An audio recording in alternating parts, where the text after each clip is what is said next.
Quando você ora por alguém, alinhe seus pensamentos e palavras com o que você orou e começará a ver um avanço. Não estou sugerindo que você perca o equilíbrio. Se seu filho tem um problema de comportamento na escola e um amigo lhe pergunta como ele está se sentindo, o que você deveria fazer se na verdade nenhuma modificação aconteceu?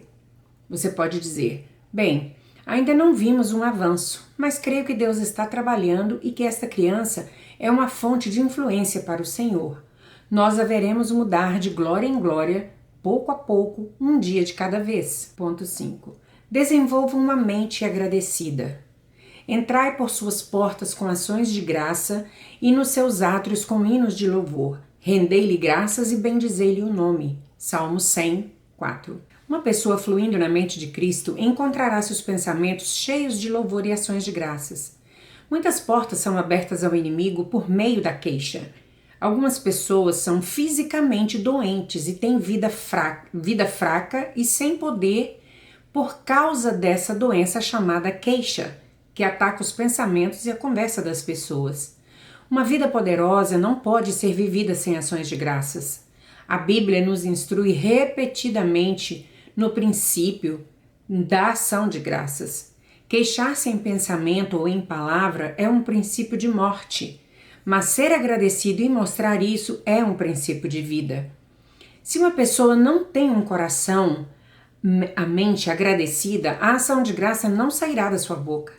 Quando formos agradecidos, diremos que somos. Seja agradecido em todos os momentos. Por meio de Jesus, pois ofereçamos a Deus sempre sacrifício de louvor, que é o fruto de lábios que confessam o seu nome. Hebreus 13, 15. Quando oferecemos ações de graças? A todo momento, em cada situação, em todas as coisas, e assim fazendo, entramos na vida vitoriosa, na qual o diabo não pode nos controlar. Como ele poderá nos controlar se formos alegres e agradecidos, independentemente de como as nossas circunstâncias estão? Certamente, esse tipo de estilo de vida algumas vezes requer sacrifícios de louvor e ações de graças, mas prefiro sacrificar minhas ações de graças a Deus do que sacrificar minha alegria a Satanás. Aprendi, da maneira mais difícil, que se me torno resmungona e me recuso a agradecer, então acabarei abrindo mão da minha alegria. Em outras palavras, perderei a alegria para o espírito de queixa. No Salmo 34:1, o salmista diz: bendirei o Senhor em todo o tempo, o seu louvor estará sempre nos meus lábios. Como podemos ser uma bênção para o Senhor? Deixando o seu louvor estar continuamente em nossos pensamentos e em nossos lábios. Seja uma pessoa agradecida, cheia de gratidão, não apenas em relação a Deus, mas também em relação às pessoas. Quando alguém faz uma coisa boa para você, deixe-o saber que você apreciou a atitude dele. Mostre apreciação em sua família entre os vários membros. Muito frequentemente, tomamos como de direito as coisas com as quais Deus tem nos abençoado. Uma forma certa de perder alguma coisa é não apreciá-la. Prezo meu marido. Nós estamos casados por um longo tempo, mas ainda digo que eu prezo. Ele é um homem muito paciente, de muitas formas e tem muitas outras boas qualidades.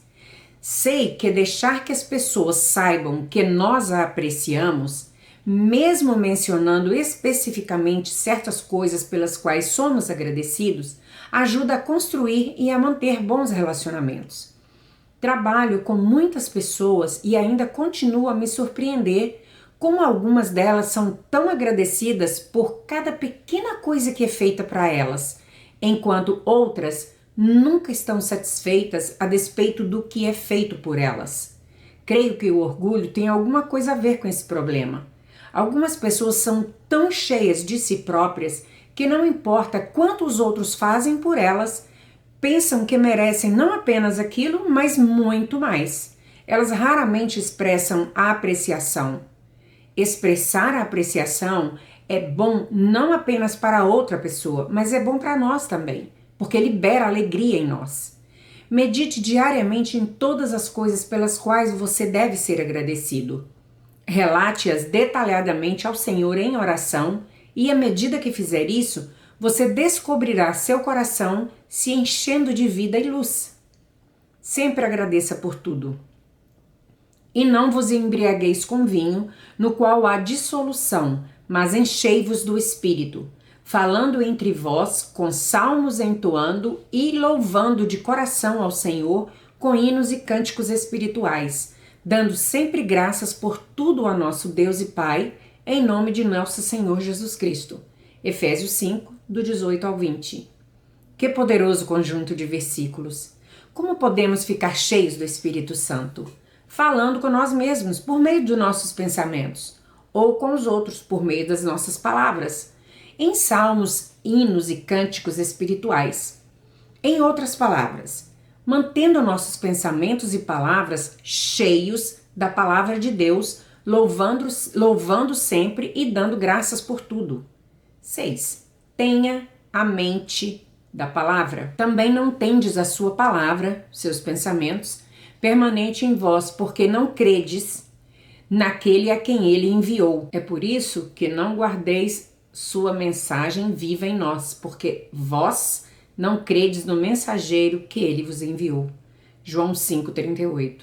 A palavra de Deus são os seus pensamentos escritos em um papel para o nosso estudo e consideração. Sua palavra é como ele pensa sobre cada situação e sobre cada assunto. Em João 5,38, Jesus estava criticando severamente alguns descrentes. Vemos nessa tradução que a palavra de Deus é a expressão de seus pensamentos e que as pessoas que querem crer e experimentar todos os bons resultados de crer devem permitir que a palavra dele seja uma mensagem viva no coração delas. Consegue-se isso pela meditação na palavra de Deus. Os pensamentos dele podem se tornar nossos pensamentos, a única forma de desenvolver a mente de Cristo em nós. A Bíblia, em João 1,14, diz que Jesus era a palavra feita carne. Isso não teria sido possível se sua mente não estivesse cheia da palavra de Deus continuamente. Meditar na palavra de Deus é um dos mais importantes princípios de vida que podemos aprender. O dicionário expositivo das palavras do Novo Testamento, de Vine, define as duas palavras gregas traduzidas como meditar da seguinte maneira: cuidar, atender, praticar, ser diligente em, praticar no sentido principal da palavra, refletir, imaginar, premeditar. A outra fonte acrescenta sussurrar ou murmurar a definição. Não podemos enfatizar de forma suficientemente firme toda a importância desse princípio. Eu o chamo de princípio da vida, porque meditar na palavra de Deus ministrará vida a você e, enfim, aos que estão em sua volta. Muitos cristãos têm se tornado temerosos da palavra meditar por causa das práticas de meditação das religiões pagãs e ocultistas. Mas insisto em que você se lembre de que Satanás jamais teve a ideia original. Ele toma o que pertence ao reino da luz e o desvirtua para o reino da escuridão. Devemos ser suficientemente sábios para perceber que se a meditação produz tal poder para o lado do mal, ela também produzirá poder para a causa do bem. O princípio da meditação vem diretamente da palavra de Deus. Vamos verificar o que a Bíblia tem a dizer sobre isso. Medite e prospere. Não cesses de falar deste livro da lei. Antes, medita nele dia e noite, para que tenhais cuidado de fazer segundo tudo o que nele está escrito. Então farás prosperar o teu caminho e serás bem-sucedido. Josué 1:8. Nesse versículo, o Senhor está nos dizendo claramente que jamais colocaremos sua palavra em prática fisicamente se não praticamos primeiro mentalmente. O Salmo 1, versos 2 e 3, fala sobre o homem devoto e diz: antes o seu prazer está na lei do Senhor, e na sua lei, as instruções, os ensinamentos de Deus, medita de dia e de noite. Ele é como árvore plantada junto à corrente de águas, que no devido tempo dá seu fruto, e cuja folhagem não murcha, e tudo o que ele faz será bem sucedido. Medite e seja curado. Filho meu, atenta para as minhas palavras, aos meus ensinamentos inclina os ouvidos. Não os deixe apartar-se dos teus olhos, guarda-os no mais íntimo do seu coração, porque são vida para quem as acha e saúde para o seu corpo. Provérbios 4, do 20 ao 22. Lembrando-se de que uma das definições para a palavra meditar é atender, observe esta passagem das Escrituras que diz que as palavras do Senhor são fonte de saúde e cura para a carne. Meditar a palavra de Deus em nossa mente certamente afetará nosso corpo físico. Minha aparência mudou nos últimos 18 anos. As pessoas me dizem que pareço ser pelo menos 15 anos mais nova hoje do que parecia quando comecei a estudar diligentemente a palavra e fazê-la o foco central da minha vida inteira. Ouça e escolha. Então lhes disse: atentai no que ouvis, com a medida com que tiverdes medido, vos medirão também, e ainda se vos acrescentará. Marcos 4, 24. Este princípio é como o de semear e colher. Quanto mais semeamos, mais colheremos à época da colheita. O Senhor está dizendo em Marcos 4, 24, que quanto mais tempo colocarmos na meditação e estudo da palavra que ouvimos, mais extrairemos dela. Leia e ceife, pois nada está oculto, senão para ser manifesto, e nada se faz escondido, senão para ser revelado. Marcos 4, 22. Esses dois versos juntos estão nos dizendo que a palavra tem escondidos nela tremendos tesouros, segredos poderosos que Deus quer nos revelar. Eles são revelados àqueles que refletem, estudam, pensam, praticam mentalmente e sussurram a palavra de Deus. Sei, como professora da palavra de Deus, a verdade desse princípio.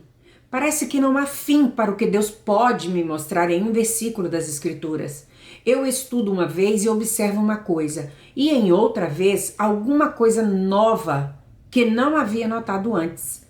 O Senhor continua revelando seus segredos àqueles que são diligentes a respeito da palavra. Não seja o tipo de pessoa que sempre quer viver à custa da revelação de outra pessoa. Estude a palavra e permita que o Espírito Santo abençoe sua vida com a verdade. Eu poderia continuar infinitamente neste assunto de meditar na palavra de Deus. Como eu disse, é uma das coisas mais importantes que podemos aprender a fazer.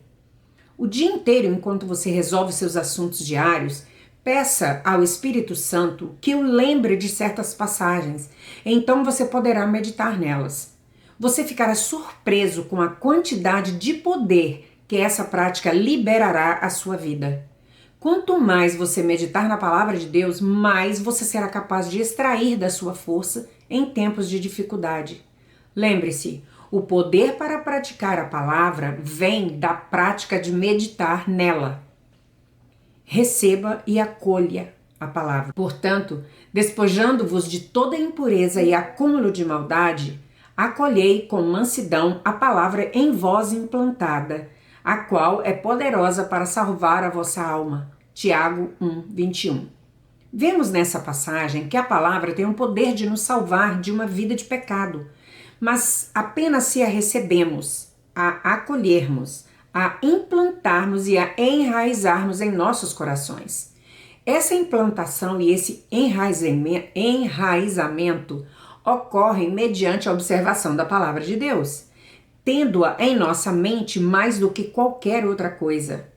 Se meditarmos em nossos problemas todo o tempo, nos enraizaremos neles mais profundamente. Se meditarmos no que está errado conosco ou com os outros, nos tornaremos mais profundamente convencidos do problema e jamais veremos a solução. É como se houvesse um oceano cheio de vida à nossa disposição E o instrumento que nos é dado para movê-lo é o estudo diligente e a meditação na palavra de Deus. Escolha a vida, porque o pendor da carne dá para a morte, mas o do espírito para a vida e paz. Romanos 8, 6. Chamar sua atenção outra vez para Filipenses 4:8 parece ser uma boa maneira de encerrar esta parte do livro. Finalmente, irmãos, tudo que é verdadeiro, tudo que é respeitável, tudo que é justo, tudo que é puro, tudo que é amável, tudo que é de boa fama, se alguma virtude há e se algum louvor existe, seja isso o que ocupe vosso pensamento. A condição em que sua mente deveria estar é descrita nesta passagem. Você tem a mente de Cristo, comece a usá-la. Se ele não pensa em alguma coisa, você também não deverá pensar. É por meio dessa contínua vigilância aos seus pensamentos que você começa a levar todo o pensamento cativo à obediência de Jesus Cristo, 2 Coríntios 10, 5. O Espírito Santo é rápido em lembrar-lhe se sua mente estiver começando a levá-lo na direção errada. Então, a decisão é sua. Você fluirá na mente da carne ou na mente do espírito? Uma conduz à morte, a outra à vida. Escolha a sua. Escolha a vida.